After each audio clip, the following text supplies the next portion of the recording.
구독과 좋아요, 그리고 영상 제작하고 분석하는데 슈퍼팬스는 큰 도움이 됩니다.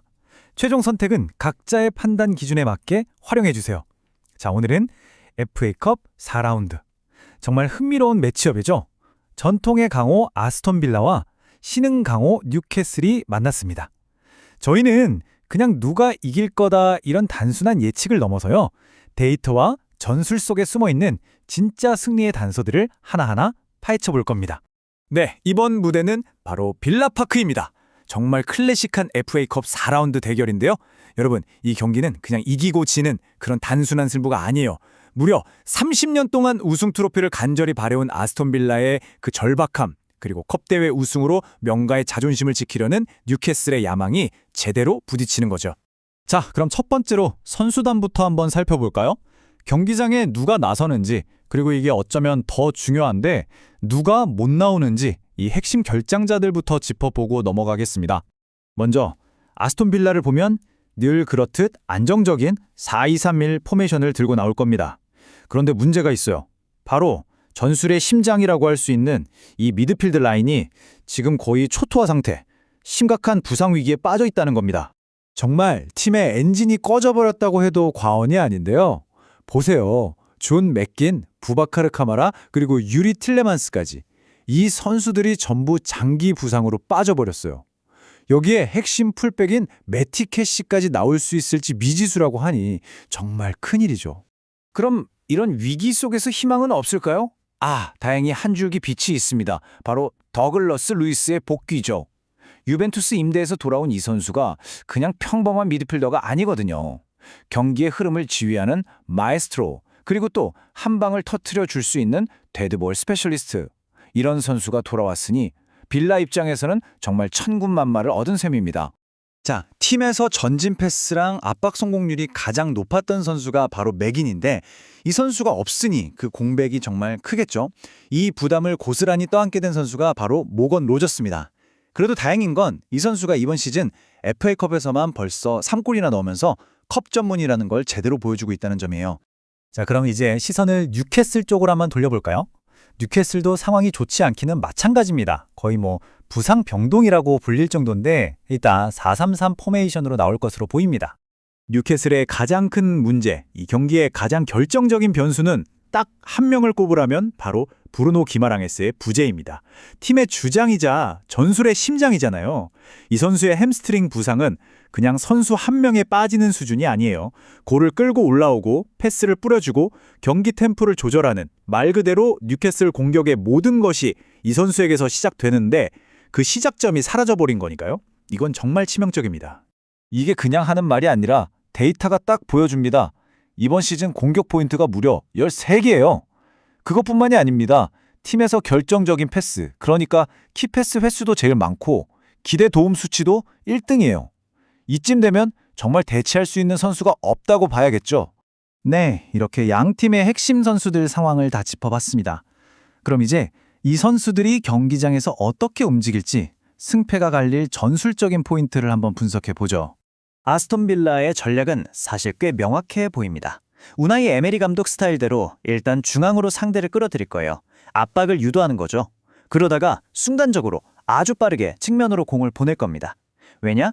뉴캐슬 수비 라인이 높으니까 그 뒷공간, 특히 풀백 뒤쪽이 텅 비게 되거든요. 바로 거기를 노리는 겁니다. 반대로 중원이 사실상 붕괴된 뉴캐슬이 미들 구석은 어딜까요? 바로 세트피스입니다. 여기서의 제공권은 정말 압도적이거든요. 키어런 트리피어가 자로 잰 듯한 크로스를 올려주면 장신 수비수들이 달려들어서 머리로 마무리하는, 아주 단순하죠?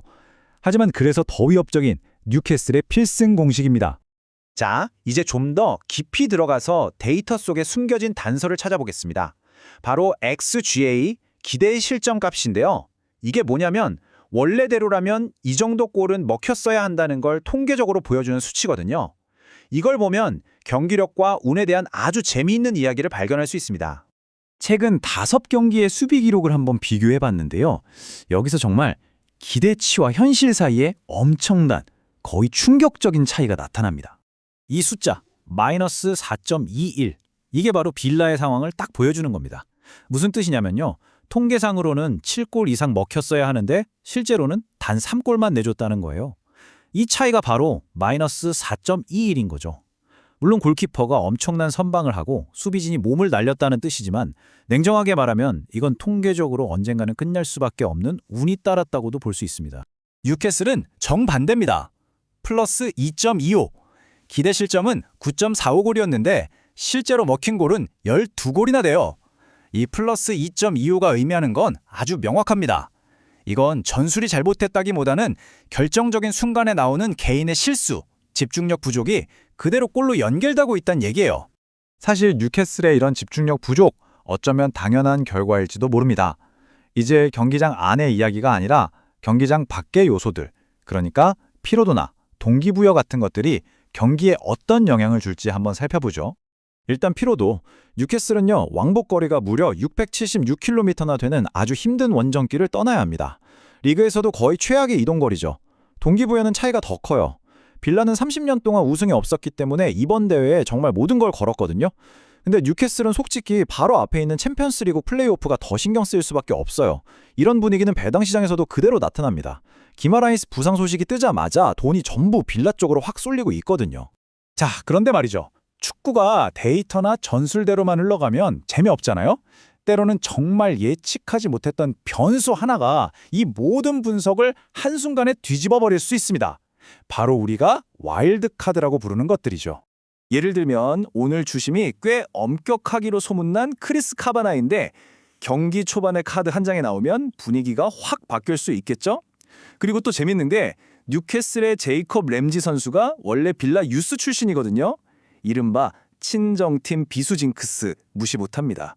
그리고 뭐 말 안 해도 아시죠? 결정적인 순간에 나오는 VAR 판정 하나가 모든 걸 바꿔놓을 수도 있습니다. 자, 그럼 이 모든 것들을 다 고려했을 때 과연 어떤 결과가 가장 가능성이 높을까요? 결론을 내려보겠습니다. 데이터를 모두 종합해본 결과 역시 아스톤 빌라의 우세가 점쳐집니다. 승리 확률 65%, 홈이라는 막강한 이점, 그리고 중원에서 뉴캐슬을 압도할 수 있다는 점, 여기에 에메리 감독의 전술까지 더해진 결과죠. 반면에 뉴캐슬이 이변을 만들어낼 확률은 35% 정도로 보이는데 이건 사실상 세트피스 한 방과 선수들의 절박함에 기댄 수치라고 볼 수 있습니다. 그렇기 때문에 가장 합리적인 선택은 역시 아스톤 빌라의 승리라고 할 수 있겠습니다. 그런데 여기서 한 가지 더 짚어볼 게 있어요. 아까 빌라 수비에 운이 많이 따랐다고 했잖아요. 그게 언제까지나 계속될 순 없겠죠. 여기에 뉴캐슬의 세트피스 공격은 여전히 위협적이니까요. 그래서 양팀 모두 득점한다는 시나리오도 확률이 70% 이상으로 아주 높게 나옵니다. 최종적으로 정리해보겠습니다. 빌라의 치밀한 전술이 결국 뉴캐슬의 텅 빈 중원과 지친 수비진을 무너뜨릴 겁니다. 물론 뉴캐슬도 그냥 물러서진 않겠죠. 투지나 세트피스를 통해서 어떻게든 한 골은 만들어낼 겁니다. 하지만 결국 팀의 사령관인 기마랑이스의 공백을 메우지는 못할 거예요. 그래서 저희의 최종 스코어 예측은 아스톤 빌라의 2대1 승리입니다. 하지만 여러분, 진짜 질문은 이거 아닐까요? 이 모든 데이터와 분석을 무력화시킬 단 한순간의 예측 불가능한 마법이 과연 오늘 경기에서 나올 수 있을까요?